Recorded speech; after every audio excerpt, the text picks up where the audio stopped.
The Holy Gospel according to Luke, the 23rd chapter. Glory to you, Lord. When they came to the place that is called the Skull, they crucified Jesus there with the criminals, one on his right and one on his left.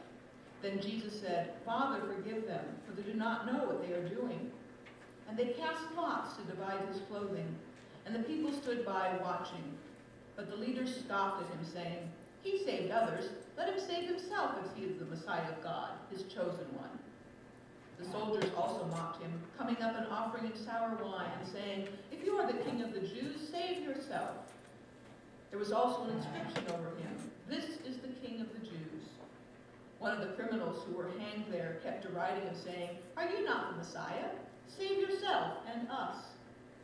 But the other rebuked him, saying, Do you not fear God, since you are under the same sentence of condemnation? And do we indeed have been condemned justly, for we are getting what we deserve for our deeds. This man has done nothing wrong. Then he said, "Jesus, remember me when you come into your kingdom." Jesus replied, "Truly I tell you, today you will be with me in paradise." The Gospel of the Lord. Praise to you, Lord Christ. You may be seated. Grace to you and peace from God our Father and our Lord and Savior Jesus the Christ. As already mentioned, today is Christ the King Sunday.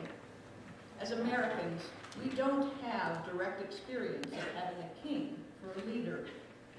As we are perhaps all too well aware right now, we elect our leaders. And not only do we elect our leader, that leader has a limited term of office.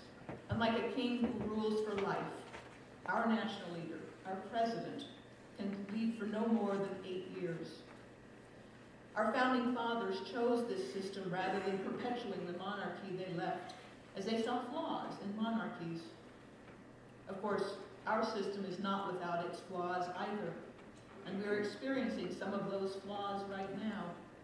A very divisive election process and a still very divided country. Still, I think most of us would continue to choose our system over that of most other countries. We still have a system for peaceful transition from one leader to the next, one president to the next. Even our current president and his administration are working with our next president and his team to help that transition go well. Unfortunately, in our streets, that transition is not going so peacefully. There are those who are protesting against the president-elect, even going so far as to say, "Not my president." And there are also those who are threatening minorities, verbally and physically, in the name of our new president. Neither of these is acceptable behavior. Regardless of who we voted for, Donald Trump will be every American's president come January 20th. And regardless of what Donald Trump may have said or done in the past, it is never acceptable to threaten someone based on race or religion or gender. These kinds of actions come out of fear. Fear of change. Fear of those who don't think or believe as we do.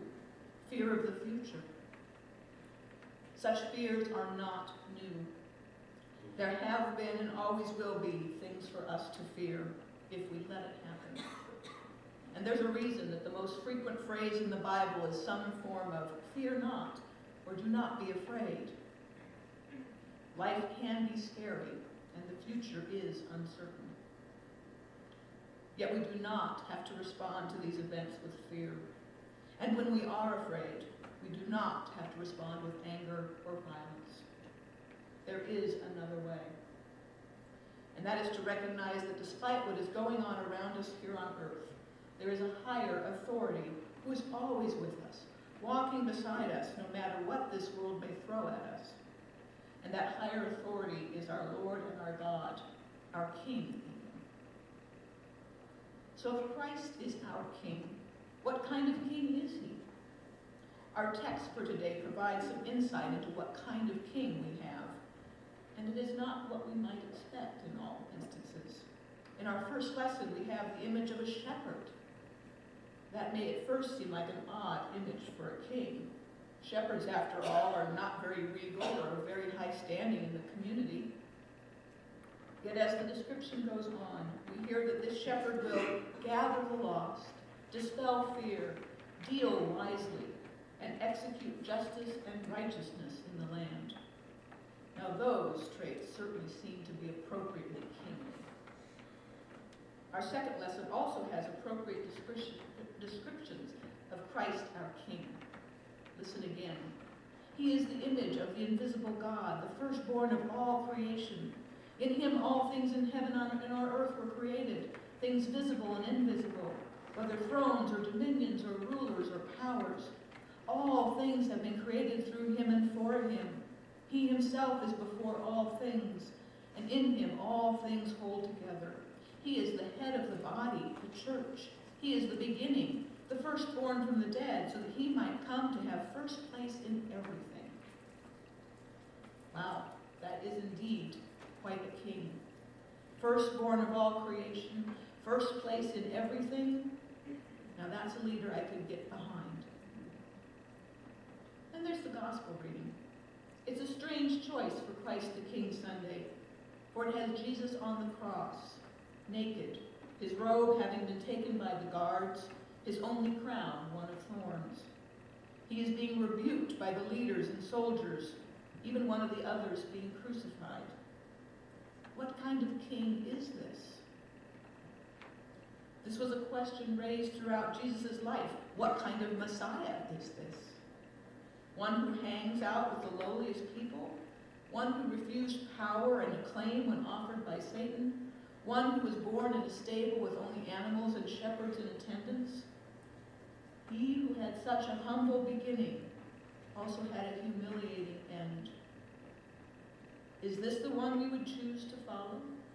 Is this one that we would elect as a leader, given that option? Doesn't seem likely, does it? And yet, even though Jesus had been stripped of everything as he hangs on the cross, his possessions, his dignity, his followers, and even his life, he retains powers that no one else has, and that no one can take away from him. And in his final words, he exercises that power. He forgives, and he gives hope. He forgives the very people crucifying him in word and in deed, and he gives hope to the one person who believes in him at that moment, the other criminal. This criminal recognizes what no one else seems to at that moment, that this is indeed a king, and asks him to remember him when he comes into his kingdom. This criminal doesn't ask to be released from the cross or released from death, but only to be remembered. Those are the same words that Jesus left his disciples with the night before. Last night with all of it, he said to them, "Do this in remembrance of me."